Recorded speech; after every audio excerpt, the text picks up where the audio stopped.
Le président de la République démocratique du Congo, M. Félix Tshisekedi, le président du Burundi ainsi que le président de l'Union africaine. Soit venu le temps de balayer ce multilatéralisme. Nous en avons besoin, mais simplement il faut le rebâtir, il faut le refonder à partir des régions.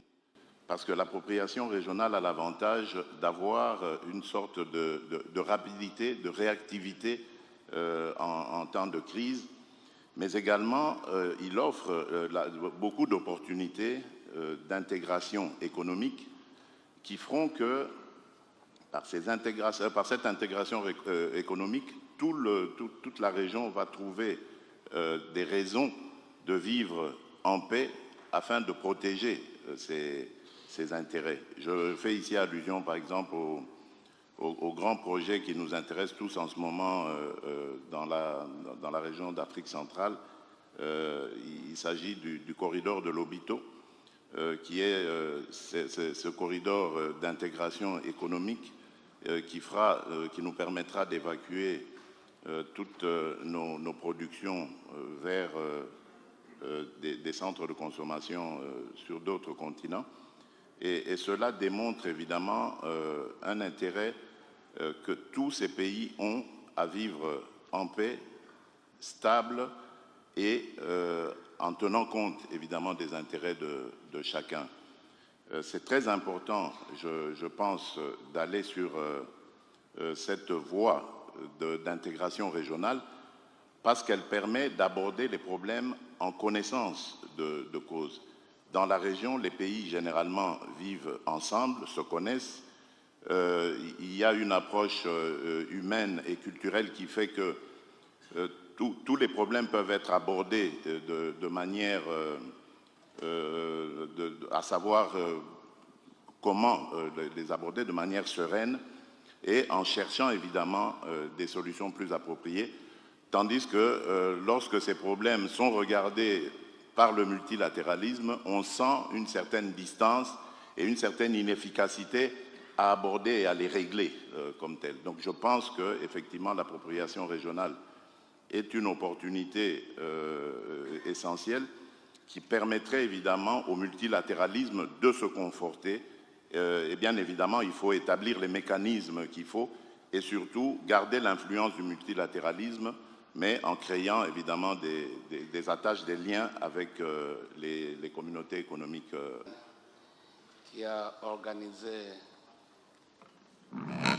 Qui a bien organisé ce forum, un forum très important pour échanger sur les défis du moment.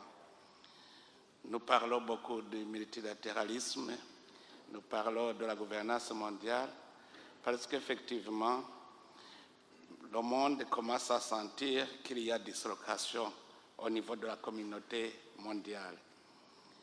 C'est pour cela qu'on commence à revoir nos origines, parce que je considère que la communauté internationale, c'est comme une famille qui est fondée. Même dans une famille, le mari et son épouse doivent vivre en commun. Et s'il y a des problèmes qui causent des divorces, il doit y avoir un mécanisme, soit d'assumer le divorce, soit de les unir. Aujourd'hui, alors, on commence à voir comment cette communauté mondiale s'est créée afin de les renforcer. Toujours d'abord des États membres de cette communauté internationale qui se sont engagés à vivre ensemble, à se coaliser. Mais vous savez, quand vous voulez une vraie unité, il faut que chacun s'assure qu'il est bien tenu. Être bien tenu, c'est-à-dire, je peux tenir celui-ci de gauche par ma main gauche, lui, il me tient par sa main droite.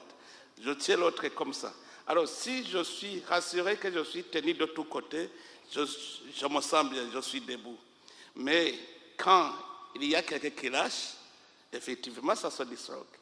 Or, pour aussi moi me rassurer que l'autre est joué à moi, il faut qu'on s'entende avec celui-ci.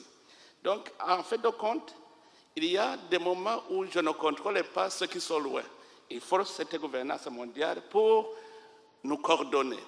Alors, si l'un des membres décide de lâcher la main, il y a un problème. Parce que cette communauté internationale, ce gouvernance internationale vient quand il y a l'unité. Parce que l'ONU, par exemple, l'ONU n'est pas une nation, n'est pas un État, mais c'est l'ensemble des États. Si alors les États ne s'entendent plus, sont disloqués, c'est-à-dire la société est disloquée, et vous commencez à sentir que la gouvernance mondiale commence à connaître des failles. Alors, où est-ce qu'on va pour résoudre ce problème? Il faut commencer par les origines. Les États qui s'unissent entre eux au niveau régional. Il faut que dans la région, nous soyons coordonnés parce que c'est facile. C'est facile de coordonner les régions parce que nous partageons des valeurs sociales. Nous avons un même mode de vie et de pensée. Nous avons des intérêts communs.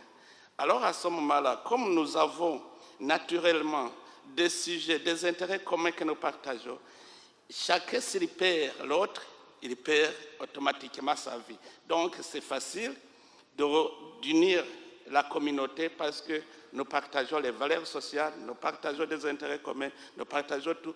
Alors ça sera facile de nous coordonner. Et si la région est consolidée, ce sont les régions qui vont se consolider entre elles. C'est-à-dire, par exemple, l'Union africaine. Si l'Union africaine est consolidée et que c'est bien organisé, l'Union africaine va se joindre à une autre organisation continentale. Et en fait de compte, toutes les régions seront unies et la gouvernance mondiale prendra sa force. Donc, je pense que maintenant que nous constatons des failles au niveau de la gouvernance mondiale, que nous constatons des failles au niveau des relations entre les États, c'est le temps maintenant de voir comment consolider, encore une fois aller à la base, consolider les régions et continuer à consolider le monde entier. Voilà ce que je peux contribuer. Je vous remercie. Thank you so much, Mr. President. Je vous remercie, Monsieur le Président. Ce que vous avez dit, la communauté internationale, c'est comme une famille brisée. J'ai beaucoup aimé cette phrase, mais nous sommes plus que nos différences, je pense, les êtres humains qui habitent cette planète. Mais bien sûr, est-ce que c'est si difficile de trouver ce point commun au sein de l'Union africaine ou bien de l'Union européenne? Il s'agit de deux blocs qui sont très, très grands. Et est-ce que c'est difficile de prendre les points communs? Donc, Monsieur le Président de l'Union africaine, comment pourrais-je le formuler? Il y a un compte sur X qui est un peu satirique auquel je pense. Est-ce qu'il est facile ou difficile d'avoir un consensus régional au sein d'une organisation gigantesque comme l'Union africaine? N'oubliez pas d'appuyer sur le bouton, s'il vous plaît. Je crois que c'est possible. Parce qu'effectivement, même les États membres de l'Union africaine ont déjà constaté qu'il y a aussi des points d'inefficacité dans la gouvernance de l'Union africaine. C'est ainsi que nous sommes en train d'opérer des réformes. On a mis en place une équipe qui est en train d'analyser comment opérer des réformes afin de rendre efficaces les institutions de l'Union africaine. Mais aussi, ce que je constate, cette possibilité, c'est que l'Union africaine est devenue aussi coordinateur des communautés économiques et régionales. Vous voyez que l'Union africaine a des communautés économiques et régionales et ces communautés partagent ces intérêts communs dont j'ai parlé. Par exemple, l'exemple que je peux donner, c'est l'autorité du lac Tanganyika. La République démocratique du Congo, le Burundi, la Tanzanie, la Zambie partagent le lac Tanganyika. Et nous avons vu que c'est un lac, d'abord un lac le plus profond du monde après le lac Baïkal, mais aussi c'est la première réserve d'eau douce. Et ça contient des poissons, beaucoup d'espèces de poissons. Donc ensemble, nous pouvons exploiter à l'intérêt de nous tous ce lac. Mais cette autorité, mais aussi peut donner l'intérêt ce que nous trouvons dans le lac Tanganyika peut servir à d'autres États. C'est-à-dire finalement, les communautés régionales vont se coordonner, mais aussi travailler sous coordination de l'Union africaine. Et j'ai trouvé que c'est l'efficace. Il y a aussi pour des questions de paix et de sécurité, il y a l'architecture pour la paix et la sécurité en Afrique. Cette architecture aussi pourra aider à ce que les États retrouvent la paix. Il y a des conflits entre les États, il y a des conflits internes aux États. Donc nous devons trouver des mécanismes pour stabiliser toute l'Afrique. Je pense qu'avec ces réformes que nous allons opérer, ça va rendre efficace la gouvernance de l'Afrique.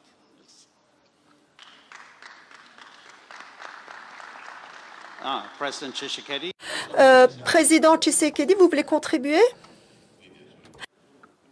Merci.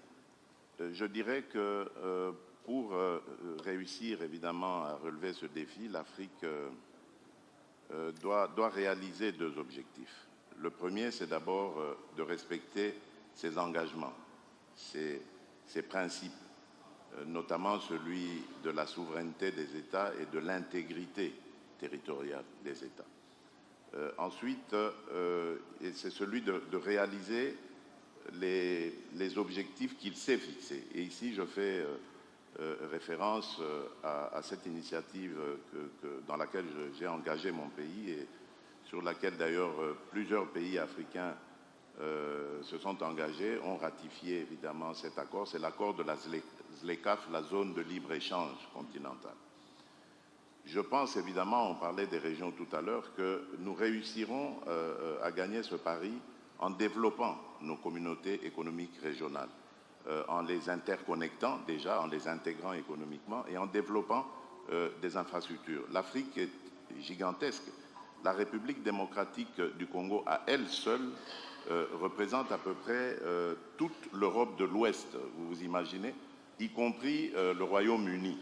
Donc, c'est une grande superficie qui a 9 voisins et nous devons donc réussir à intégrer tout cela en développant justement des projets intégrateurs structurants qui vont nous permettre à la fois de nous interconnecter, je l'ai dit, mais également de développer de la richesse par la transformation évidemment locale et l'Afrique. Le grand avantage que j'ai toujours dit que nous avons, la plus grande ressource que nous avons par rapport aux autres États du monde, aux autres régions du monde, c'est la ressource humaine. En Afrique, la jeunesse est très très importante, très nombreuse d'ailleurs et très active. Nous devons ici réussir à l'encadrer, à la former et à la préparer aux défis à venir. Moi, je vois vraiment un avenir, j'allais dire, reluisant pour l'Afrique, parce que tout simplement, c'est un continent qui a des atouts, à la fois par rapport, j'ai parlé du capital humain, mais également des ressources naturelles qui sont des réponses aux problèmes que nous avons dans le monde aujourd'hui. Je pense au changement climatique, je pense à la nouvelle industrie des énergies renouvelables. Et je pense que l'Afrique pourrait donc, si elle prend à bras-le-corps ces problèmes, elle pourrait être un acteur essentiel dans les défis que rencontre le monde en ce moment.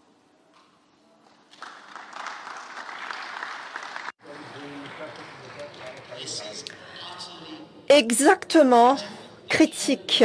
Les ressources humaines, les ressources naturelles dont dispose l'Afrique sont cruciales et d'ailleurs, c'est ce que désire le monde extérieur et donc il sera critique que l'Afrique s'approprie de ces ressources et cela sera essentiel pour l'avenir du continent. Nous avons 5 minutes qui nous restent. Nous avons Nairobi, Londres. C'est un vol que j'effectue 5 fois par mais voilà, 8 minutes qui nous restent. Si on peut, cette question pour les deux pays qui sont en dehors de l'UE, mais qui pourraient faire partie de l'UE, donc le vice-président de la Turquie et le premier ministre de la République de Serbie. Son Excellence, Monsieur Yilmaz, pensez-vous que l'UE, vous bénéficierez économiquement ou plus? Alors déjà, j'aimerais commencer par souligner que être indépendant ne signifie pas d'être isolé. Une nation souveraine, normalement, peut décider de ses actions. Et cela ne veut pas dire qu'on est isolé des structures mondiales ou